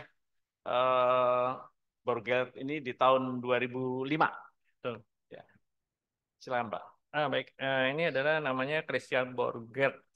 Nama aslinya tuh Christian Borgert tahun 2025. 2005 ya. 2005. Baik. Ini dia melakukan implementasi FP Growth Algorithm. Jadi yang beliau ini dia mengimplementasikan algoritma FP Growth terhadap database ini, Bro. Jadi dia menyebutnya adalah Enhanced FP Growth, EFP kalau disebutnya. Sebenarnya memang untuk yang level 1 yang saya lakukan adalah mengacunya terhadap EFP ini, Enhanced FP Growth, di mana struktur tree di dalam data structure-nya direpresentasikan terhadap adjacency table di dalam database. Jadi nanti ada struktur leaf, ada root, ada leaf, root leaf saling berhubungan, tarikatnya terhadap satu ID. Jadi yang tadi yang TID 1 nanti dia dioperasikan terhadap data structure-nya di dalam tabel adjacency tadi. Dan kalau secara teoretikal bahwa FP Growth itu mengakomodir depth first search algorithm, Prof. Jadi 1, 2, 3 ke bawah. Nanti untuk record berikutnya, misalkan ketemu satu lagi dari atas, dia akan ke bawah. Kalau nggak ada yang sama, dia akan bercabang, dan seterusnya. Jadi yang paper ini adalah dia mengimplementasikan algoritma FP Growth terhadap database. Jadi Bapak berangkat dari paper ini gitu ya? Betul. Betul. Ini kan 2005 ya, Bapak 2024 ya, 2024. udah 19 tahun ya. Betul. Apakah di sela-sela itu nggak ada pengembangan lain lagi kok Bapak ngambilnya sangat jauh gitu ya? Ini sebenarnya ide dasarnya dari sini, Prof. Cuman setelah saya lihat untuk yang menggunakan set difference-nya itu yang celahnya yang saya masukin di situ. Jadi memang untuk yang database sudah banyak, ada namanya Armor, algoritma Armor, association rule, moving association on relational database itu. Jadi sudah ada, tapi yang untuk yang ke set difference sendiri memang belum saya temukan. Jadi saya masuk di situ, Prof. Baik, cukup Pak Pimpinan, terima kasih. Baik, terima kasih Prof. Agus. Pak Bobi, saya ada beberapa yang ingin saya tanyakan. Pertama, ada beberapa yang menarik di kesimpulan yang Anda sajikan. Yang itu pertama saya dari belakang dulu ya. Proses pruning yang dilakukan itu saya nggak melihat ada pembuktian secara matematisnya. Yang Anda sajikan di sini adalah yang dilakukan dalam konteks pengujian. Jadi running program, lalu Anda bisa mengklaim bahwa hasilnya, kalau di kesimpulan yang bagian C, Anda mengatakan bahwa optimisasi yang dilakukan tidak merubah validitas dari association rules yang dihasilkan, dibuktikan dengan pengujian dan pengukuran dengan data set yang berbeda. Nah, tentunya yang namanya kalau kita bicara algoritma sifatnya general. Ya, di pembuktian Bapak apakah ini dilakukan secara matematis atau memang hanya menggunakan data set yang ada ini? Baik, Prof. Untuk yang matematisnya, izin menjawab, Prof. Ya, silakan. Sebenarnya pembuktiannya adalah saya melakukan justifikasi yang ini, Prof, teori sederhana, bahwa Kalau tadi yang ditanyakan dari Dr. Hardian adalah dia sifatnya eksponensial, maka jika eksponennya itu dia lebih kecil, maka hasilnya akan lebih kecil. Itu secara matematis seperti itu, Prof. Nah, untuk membuktikannya saya lakukan dengan dataset. Nah, itu harus dibuat secara general, Pak. Jadi jangan menggunakan dataset. Bapak asumsikan bahwa ada koleksi data, di mana dalam data tersebut Anda memberikan beberapa perlakuan tentunya. Jadi tidak menggunakan atau merunning dengan datasetnya seperti itu. Ya, itu tambahan nanti di disertasi. Kedua, di dalam penelitian Anda ini ada yang menarik di bagian kesimpulan C. Anda mengatakan bahwa proses ini lebih cepat untuk level 1 2%, betul ya?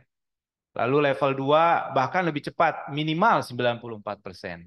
Saya Betul. menangkap di situ ada yang namanya worst case, base case, dan average case. Betul ya Pak ya? Betul. Nah, di disertasi sepertinya belum ditampilkan.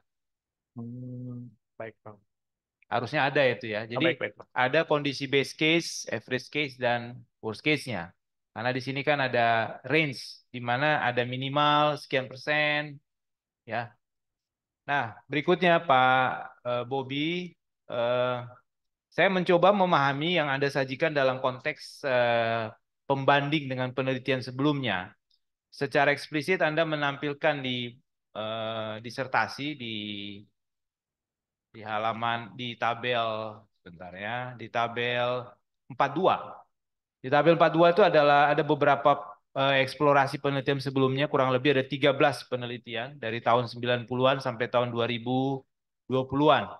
Nah, saya melihat yang Anda sajikan tentunya Anda klaim itu tentunya harus di-compare dengan penelitian ini. Nah, saya belum melihat Pak di eksperimen atau hasil penelitian Anda ini. Ada nggak? Baik, Prof. Izin, Prof. Jadi sebenarnya untuk yang hasil penelitian-penelitian sebelumnya ini adalah saya menganalisa literatur review tersebut untuk menjawab RQ1-nya, Prof. Ya. Jadi RQ1 adalah untuk mencari gap analisisnya, di mana di sini saya mencari apa sih masalah sebenarnya dari asas-asas yang udah ada, dan saya menemukan bahwa data structure-nya. Jadi saya mengambil itunya, Prof. Nah, maksud saya adalah ketika Bapak penelitian ini kan Bapak klaim adalah yang pertama, betul ya? Anda melakukan yang pertama. Tentunya ketika Anda pertama, Anda ada baiknya melakukan pembanding kalau menggunakan beberapa pendekatan yang ada di tabel 42, ada 13 penelitian sebelumnya. Ngerti maksud saya Pak Bobi ya? Jadi klaim yang Bapak sajikan pertama itu oke. Cuma persoalannya adalah ada 13 paper yang Bapak sajikan di 42 yang tentunya ini kan sudah ada eksis. Baik. Nah, kalau hasil yang Bapak pakai ini misalnya SP level 1 dan seterusnya itu di-compare, diterapkan di mereka, apa dampaknya? Baik, baik. Itu maksud saya, ya. Nah, terakhir dari saya Pak Bobi, ini memang penelitian agak unik ya. Biasanya di program Doktor Computer Science itu domainnya adalah multidisiplin. Ya. Ini baru beberapa, tidak banyak yang penelitian yang domainnya di computer science, lebih ke theoretical kalau Bapak punya. Nah, yang ingin saya tanyakan dalam konteks associated rule itu sesuatu algoritma yang sangat tua, Pak. Sudah banyak digunakan dan bahkan dalam beberapa aplikasi sering di bagian dari backbone-nya. Nah, saya lagi berpikir yang Bapak sajikan nanti kalau diterapkan di dalam beberapa aplikasi di bisnis, itu apa yang Bapak bisa klaim menjadi trigger atau menjadi kontribusinya di dalam konteks implementasi aplikasinya. Silakan Pak. Baik, terima kasih Prof. Jadi memang saya ingin agak berbicara tentang sisi informasi itu sendiri, Prof. Jadi ada hardware, software, brandware, sama prosedur, Prof. Untuk informasi tersebut, di mana di sini untuk yang existing akan selalu menggunakan hardware-nya iya, software-nya iya, prosedurnya, brandware juga iya. Nah, saya di sini tidak akan merubah yang sudah ada, tapi saya ingin membantu mempercepat prosesnya, Prof. Dengan melakukan reduksi dimensi. Jadi nanti misalkan ada dataset yang sudah dianalisa, akan diproses lagi dengan sistem yang sama, tapi akan hasilnya tidak berubah dengan waktu yang lebih singkat. Artinya Pak Bobi bermain dari sisi belakangnya, dari backbone-nya ya, dari algoritmnya yang Anda sajikan. Itu sebabnya Anda mengklaim di depan bahwa penggunaan hardware dari sisi prosedurnya segala macam tetap, tapi algoritma yang Bapak sajikan yang Bapak klaim. Ini menarik ya. Jadi tidak banyak yang melakukan penelitian di domain theoretical computer science, dan ini merupakan salah satu ya dari sekian mahasiswa doktoral di DCS yang main ataupun riset di domain sini.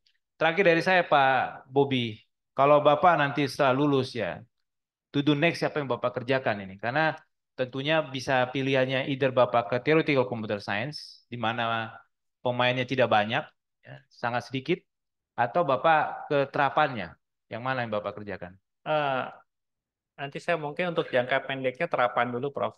Jadi Oke. jangka pendek terapan dulu di mana yang sudah saya lakukan saya coba implementasikan dulu terhadap bidang yang ada. Tapi di depannya nanti ke belakangnya saya akan coba tadi dari pertanyaan dari Prof. Speed bahwa akan ada klasifikasi yang akan saya ensemblekan terhadap algoritma yang saya punya. Ya. Satu penanda ke depan itu cost untuk sisi perangkat keras, memori, processing, CPU segala macam itu semakin lama semakin murah. Bahkan ada yang mengatakan semakin mendekati nol. Jadi algoritma itu walaupun susah-susah banget ya nggak masalah karena cost dari sisi itu tidak hampir nol gitu. Nah, Bapak bagaimana ke depan? Apakah masih tetap bermain di domain ini atau pindah? Eh, Baik, Prof. Jadi memang untuk yang prediksi ke depan itu, walaupun seandainya memang dijustifikasi bahwa semakin lama bahwa harga itu tidak harganya semakin turun, tapi kan sekecil apapun itu tetap perlu hardware, Prof. Ya. Oke. Baik, terima kasih Pak Bobi. Ibu dan Bapak, hadirin yang sangat saya hormati, Saudara Promovendus sudah memberikan jawaban terhadap pertanyaan dari tim promotor dan juga tim penguji. Izinkan kami untuk mengadakan sidang tertutup untuk melakukan penilaian. Sidang kami skor selama 10 menit.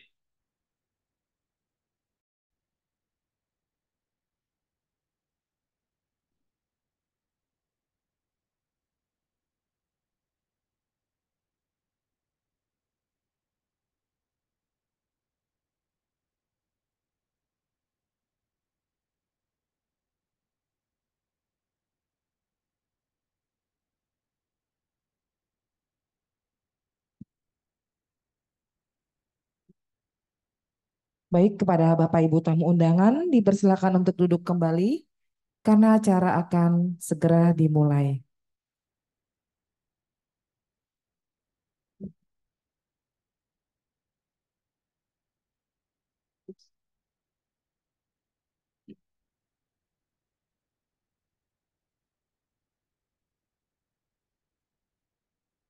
Hadirin yang kami hormati, sidang terbuka Senat Universitas Bina Nusantara dengan acara ujian promosi doktor program Doctor of Computer Science atas nama Saudara Bobi Siswanto akan dilanjutkan kembali.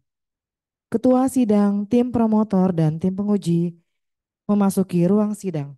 Hadirin dimohon untuk berdiri.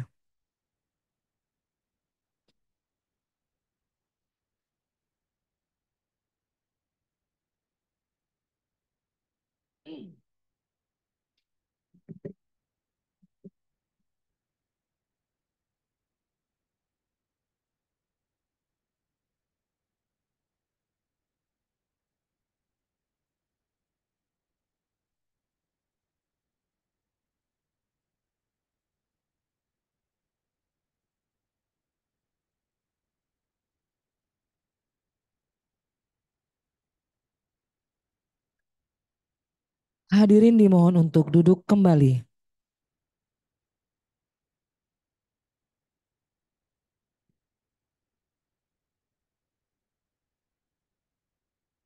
Tim promotor dan tim penguji, serta hadirin yang sangat saya hormati, sidang saya buka kembali.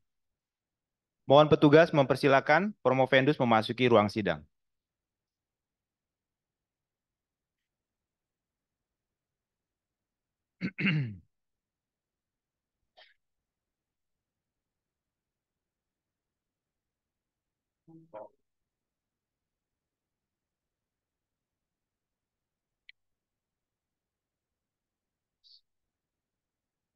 Saudara Promovendus, kami telah mempelajari disertasi saudara, nilai mata kuliah, ujian proposal, seminar hasil penelitian, dan ujian tertutup, dan memperhatikan seluruh jawaban serta argumen yang Anda berikan selama pertanyaan, masukan sanggahan dari tim penguji dan tim promotor, maka kami memutuskan saudara Bobi Siswanto dinyatakan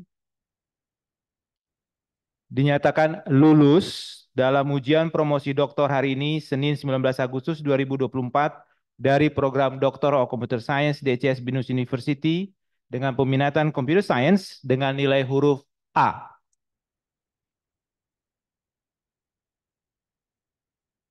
Pak Bobi berapa kali lebaran Pak waktu selama di sini di DCS?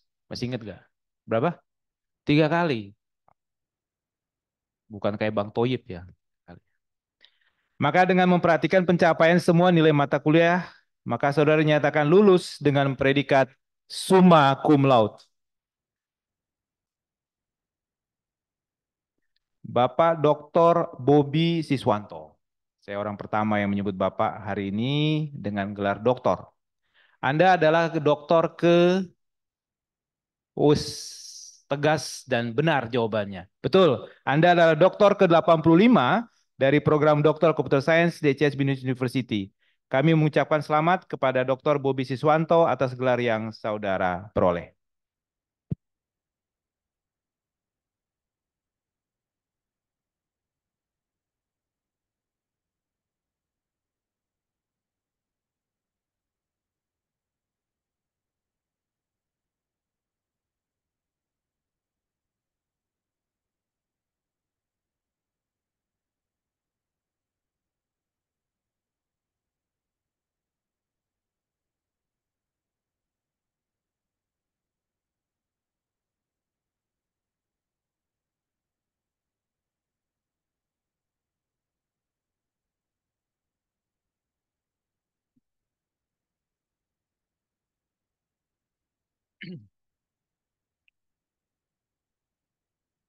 Saudara Dr. Bobi, Anda diberikan waktu maksimal 1 bulan untuk melakukan proses perbaikan berdasarkan lembar masukan yang dari tim penguji dan juga tim promotor.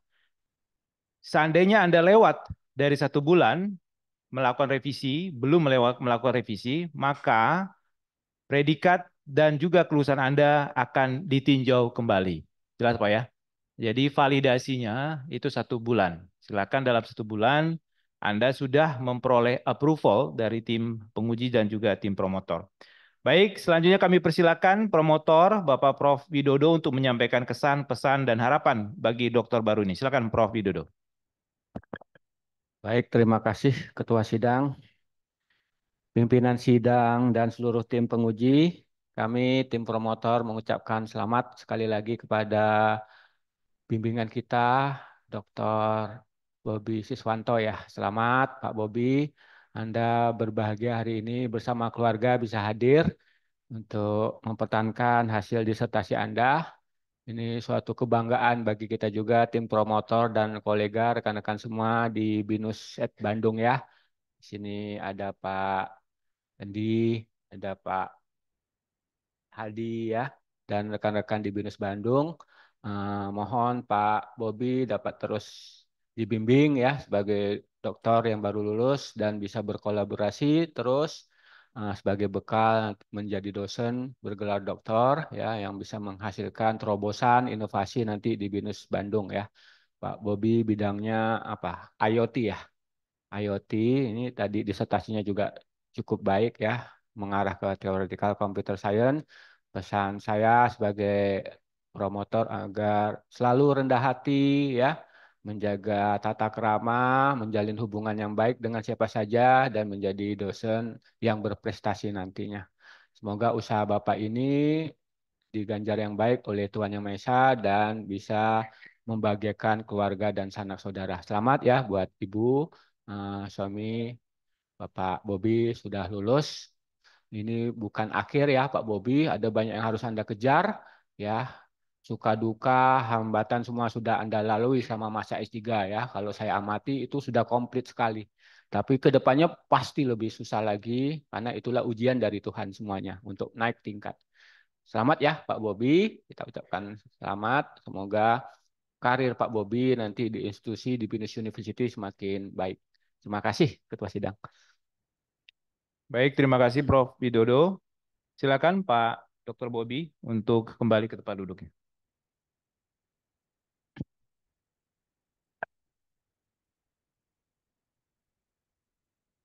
Selanjutnya saya persilakan Bapak Risnandar PhD selaku narasumber ahli untuk bisa menyampaikan sambutan dan pandangannya terkait dengan hasil disertasi yang sudah dipertahankan oleh Saudara Dr. Bobi Siswanto. Silakan Pak Bob Risnandar PhD.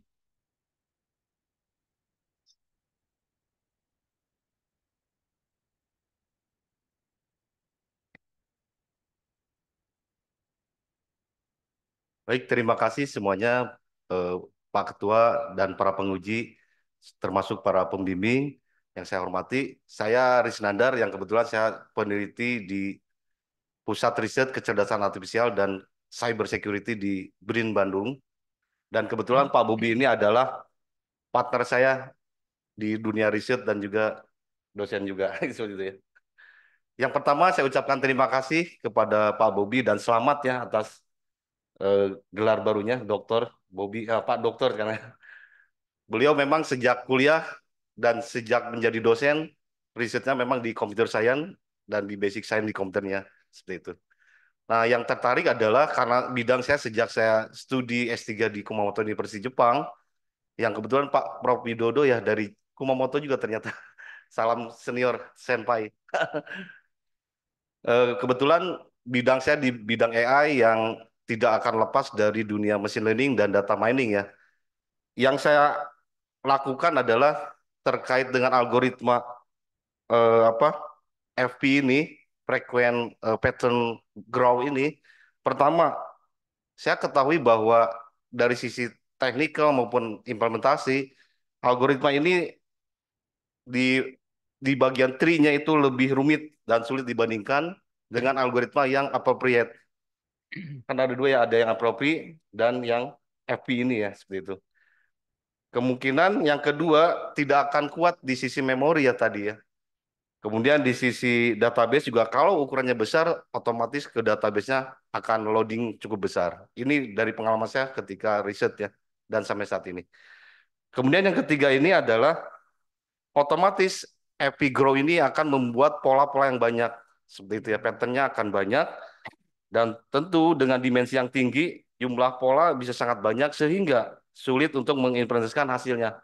Akan tetapi saya sangat tertarik dengan formula yang Pak Bobi kontribusikan, yang 2 pangkat absolut A maksudnya, sama dengan 1, di mana absolut A lebih kecil ya dari N ya Pak ya, seperti itu ya. Nah ini ternyata setelah saya simulasikan dan modelkan maupun teoretikal secara matematis luar biasa hasilnya Pak. Dari sisi komputasinya dan dari sisi nanti kompleksitasnya bisa dilanjutkan Pak. Di sisi algoritma kompleksitasnya. Tadi di Big O mungkin ya. Dan dilanjutkan adalah jumlah item berbeda yang sudah prune, yang sudah dikurangi, yang A tadi, A absolut, dibandingkan dengan N, jumlah item berbeda pada dataset saat pembentukan frequent pattern, itu cukup luar biasa dibentuk dengan absolut A tadi, itu seperti itu. Jadi saya tidak sembarangan untuk menilai, saya coba juga simulasikan, implementasikan di Python, dan hasilnya luar biasa. Dan sangat layak beliau mendapatkan gelar doktor yang summa cum laude. Terima kasih Pak Wis. Selamat. Nah, tadi terkait penguji yang ada di sisi future work, yang saya rasakan dan saya juga jalankan sekarang sampai detik ini di BRIN, di AI, kontribusi ilmiah SDP Grow ini dapat membantu retailer ya, khususnya tadi mengembangkan strategi pemasaran dengan memperoleh wawasan tentang barang yang mana yang sering dibeli oleh pelanggan di waktu yang bersamaan dan di tempat yang bersamaan juga. Misalnya tadi Pak Bobi menjelaskan membeli roti dengan susunya atau membeli roti dengan kopinya. Sekarang yang tren di kafe-kafe seperti itu. Luar biasa.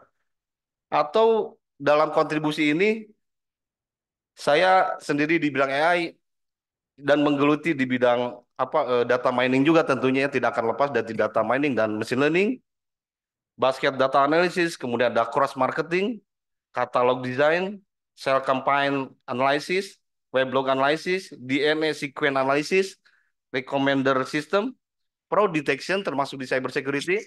Kemudian ada juga network intrusion detection. Di bidang kesehatan ada bidang yang namanya medical analysis khusus menggunakan eh, FP Grow ini ya, termasuk kontribusi SD FP tadi yang dari Pak Bobi ya. Kemudian ada lagi yang text mining, web usage mining, dan terakhir adalah gen expression. Itu termasuk di bidang computer vision yang saya dalami di BRIN itu. Sekali lagi saya ucapkan terima kasih dan selamat Pak Bobi atas gelar yang diraihnya, semoga berkah dan semakin maju untuk BINUS University. Terima kasih, selamat siang dan sukses selalu buat BINUS dan Pak Bobi. Merdeka semuanya. Tepat sekali 79 Indonesia merdeka. Terima Kami kasih. mohon kesediaan Bapak Arisnandar PhD untuk berdiri di depan podium dan menerima plakat yang akan diserahkan oleh Ketua Sidang.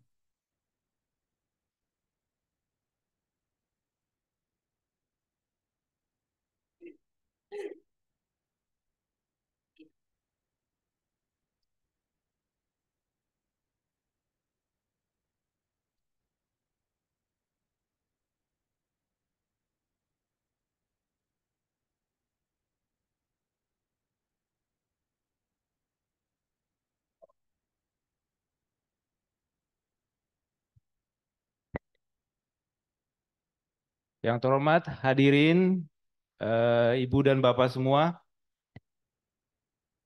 perjalanan dan perjuangan menyelesaikan sebuah program doktor itu adalah sebuah kisah yang sangat unik. Ada sebuah ungkapan bahwa banyak yang dipanggil untuk menyelesaikan atau mengambil program doktor, tapi sedikit yang terpilih untuk mengambilnya. Bahkan lebih sedikit lagi yang lulus di program doktornya. Nah, tentunya Pak Bobi, Dr. Bobi yang hari ini telah menyelesaikan program doktornya akan mengisahkan, memberikan apresiasi dan terima kasih kepada banyak pihak yang selama ini mendukung bersama-sama dan akhirnya hari ini berhasil menyelesaikan program doktornya. Kami persilakan Bapak Dr. Bobi untuk memberikan apresiasi dan ucapan terima kasih sampai selesainya program doktor Bapak hari ini. Waktu 5 menit, Pak. Silakan.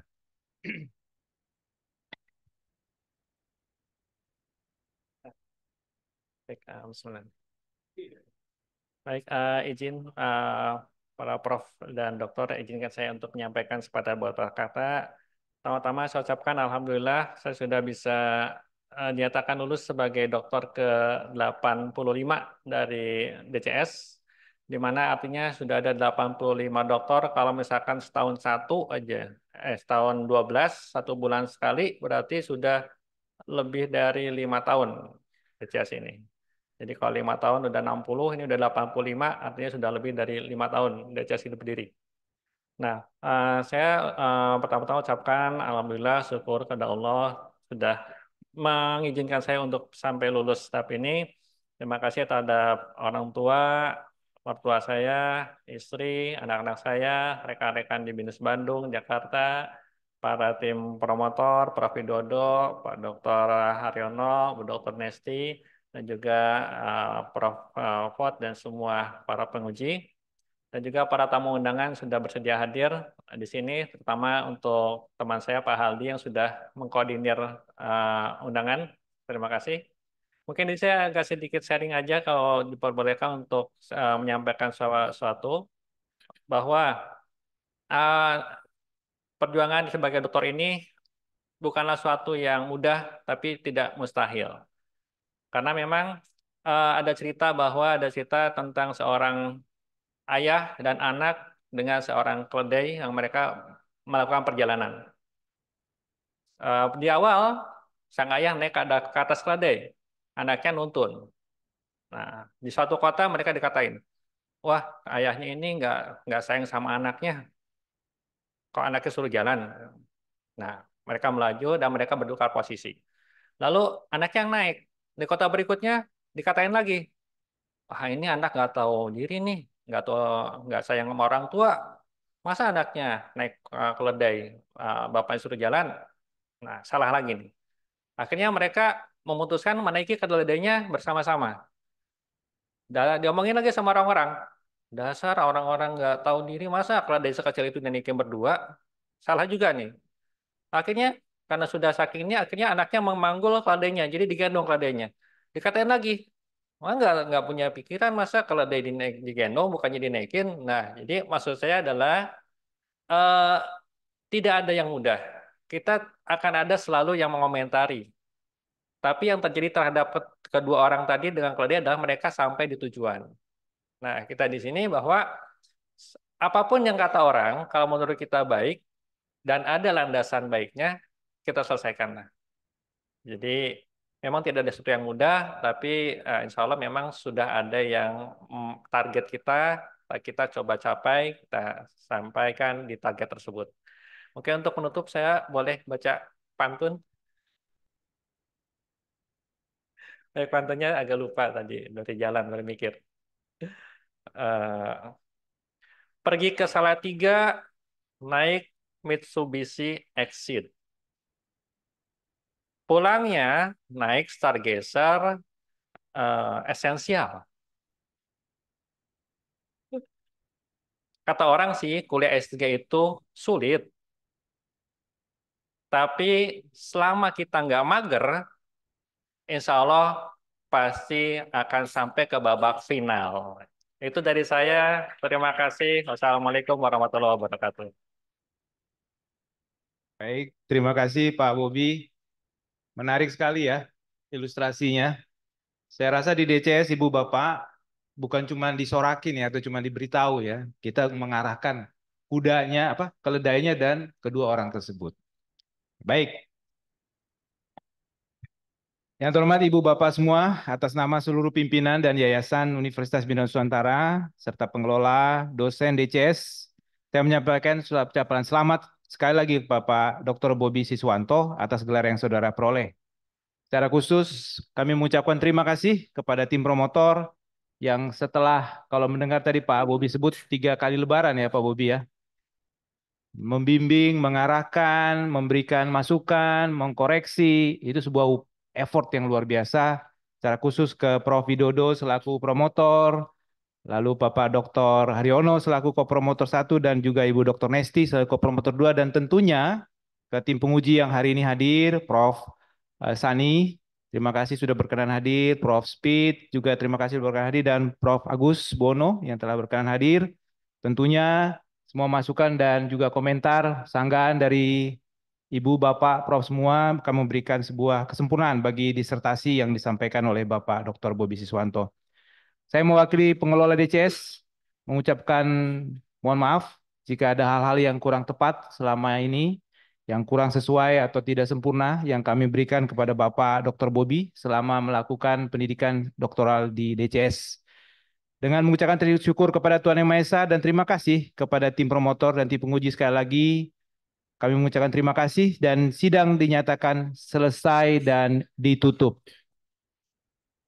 Selanjutnya kami persilakan Dr. Bobi untuk bisa berdiri di depan untuk menerima ucapan selamat dan dari kami dan Pak Hadi. Dr. Bobi Siswanto, kami persilakan berfoto bersama dengan Komisi Pembimbing dan Dewan Penguji.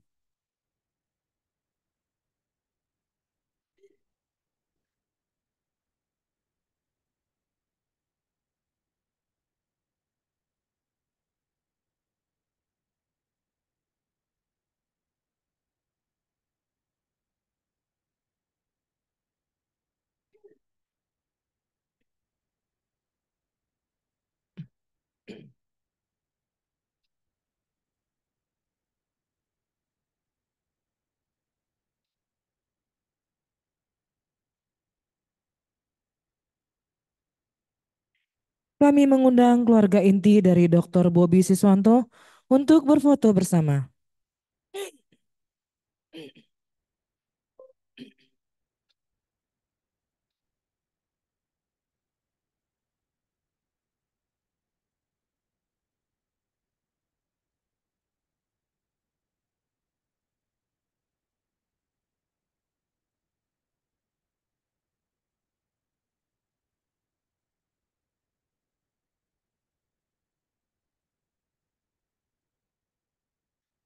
Kami mengundang kepada Bapak Risnandar PhD untuk berfoto bersama.